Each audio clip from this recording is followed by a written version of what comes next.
શું મિત્રો તમારી સીએનજી કારમાં સેકન્ડ એન્ડ થર્ડ ગિયરમાં ઉપાડતી વખતે મિસફાયર અથવા ઝટકા મારે છે તો તેમાં તમે સ્પાર્ક પ્લગ અવશ્ય રિપ્લેસ કરાવો.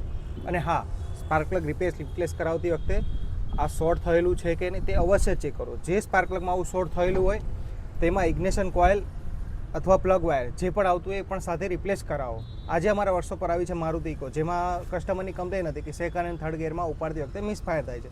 જેમાં આપણે ચેક કર્યું તો પ્લગ તો શોર્ટ હતા જ, સાથે સાથે ચોથા નંબરના પ્લગમાં શોર્ટનું નિશાન આવ્યું હતું, જેમાં આપણે પ્લગ ઇગ્નિશન કોઇલ પણ રિપ્લેસ કરી છે. જો તમારે પણ તમારી કારમાં આવો કોઈ ફોલ્ટ આવે તો આજે જ મન મોટર સર્વિસ સ્ટેશનનો સંપર્ક કરો.